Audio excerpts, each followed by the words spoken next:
बिहार की राजनीति में बांकीपुर को लेकर एक कहावत बहुत फेमस थी कि यहाँ से अगर बीजेपी किसी कुत्ते या बिल्ली को भी टिकट दे दे तो वो भी चुनाव जीत जाएगा।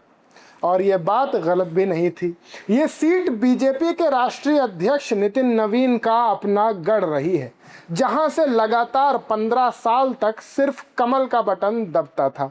लेकिन इस बार एक ऐसा उलटफेर हुआ जिसने सबको हैरान कर दिया है। पिछले चुनावों में ताने सुनने वाले प्रशांत किशोर ने इस अभेद्य किले को भेद दिया है। नमस्कार, मैं हूं शाश्वत सिंह दर्पण और आप देख रहे हैं द देश बोर्ड। आज हम बात करेंगे बांकीपुर के चुनाव की और उसके चुनावी समीकरण इस तरह से बदले कि दिग्गजों तक की कुर्सी चरमरा चुकी है।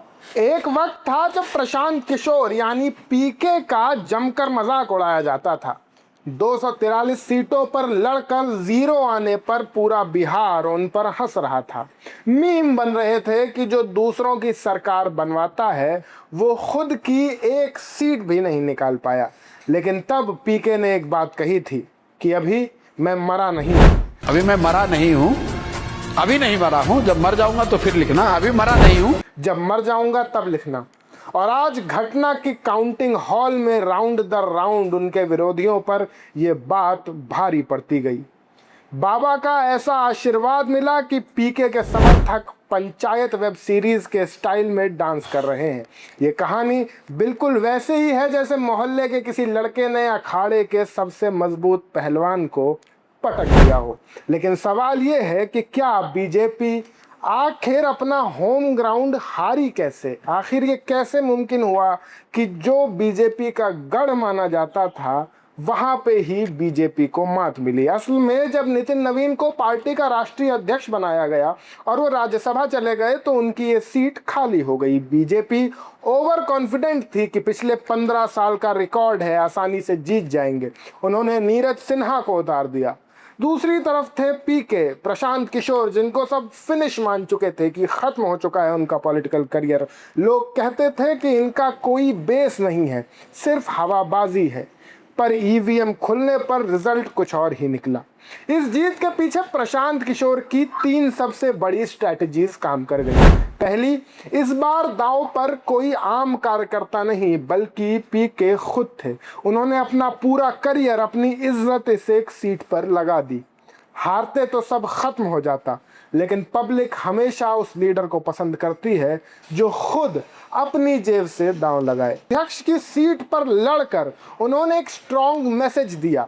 और तीसरी वजह थी उनका सिंपल अप्रोच। 15 साल की पुरानी पकड़ के सामने वो एक नया विकल्प बने। चुनाव में सिर्फ 34% वोटिंग हुई और राजनीति का ये पुराना नियम है कि जब सत्ताधारी वोटर का जोश ठंडा हो तो बदलाव चाहने वाला वोटर सुबह सुबह लाइन में लग जाए तो बाजी पलट ही जाती है। इस नतीजे का सबसे बड़ा झटका सिर्फ बीजेपी को नहीं बल्कि तेजस्वी यादव और आरजेडी को भी लगा है। बिहार की सबसे बड़ी विपक्षी पार्टी इस पूरी लड़ाई में तीसरे नंबर पर खिसक गई। पटना की जनता बीजेपी से नाराज थी, पर उन्होंने अल्टरनेटिव के तौर पर आरजेडी को नहीं बल्कि पीके को चुना। यह तेजस्वी के लिए खतरे का पूरा घंटा घर है।